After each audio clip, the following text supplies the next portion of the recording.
Hello, this is Alex from phpacademy.org with another video for the new Boston.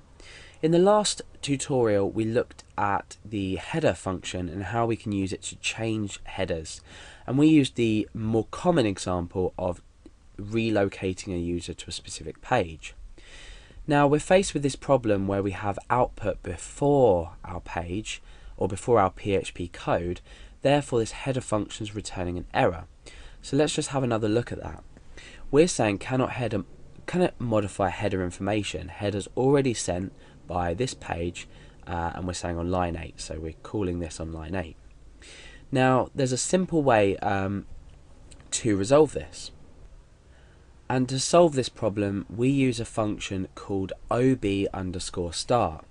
Now this stands for output buffering start, and what this function does is it turns output buffering on. Now I'll show you how we write this in our program, or our code rather, and then I'll tell you a bit about the function and why we have to use it and what it does. So I'm going to create some PHP tags as well up here before my output and also before the code that uses the header. So this is going at the very top of my page before any output, and we use ob_start, just called simply on its own with no arguments supplied. You can also pull this up a bit so it looks a bit neater, so it's all on one line. Okay, so ob_start will not output anything on the page. Well, it will, but it will be the page output will be stored in an internal buffer rather than as headers. So if we have some page content on here, let's say my page, this is my page, let's just let's say redirect equals false, so we don't do a redirect, and let's run the page. So before we had this cannot modify header information, but with a simple change up here, ob_start, let's change this to true so we do redirect. With a simple ob_start called at the top, when we refresh, now our page is going to redirect. So if you're receiving this error that we've had before we used this, let's just get rid of that. If you're receiving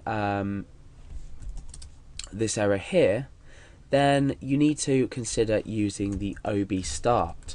Now at the end of the page it's always good practice to use another function which will clean the output. So we say ob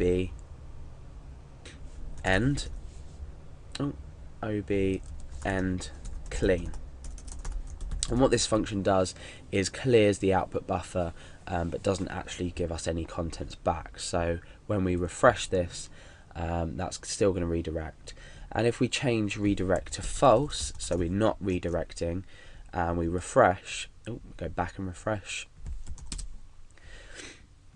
Okay.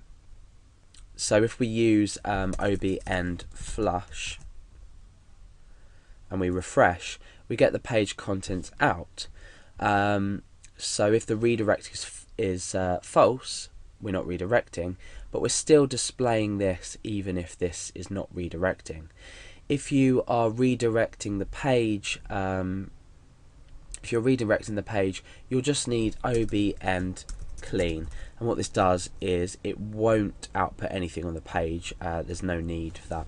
So ob_end flush will so ob_start is storing the output in an internal buffer. Then ob_end flush is flushing this buffer but then producing the contents back onto the page. However, the way you think about it, if you were to log a user out, you don't really need to display anything. You just need to redirect them maybe to a thank you for logging it, or see you soon page or something. So as it stands, this is like this. Then we change this to true, and we successfully redirect the user to another page. This can also be an internal file as well. You can say page equals index.php or page equals by.php or anything. So it doesn't have to just be a URL, it can be either a URL or a file within your web server.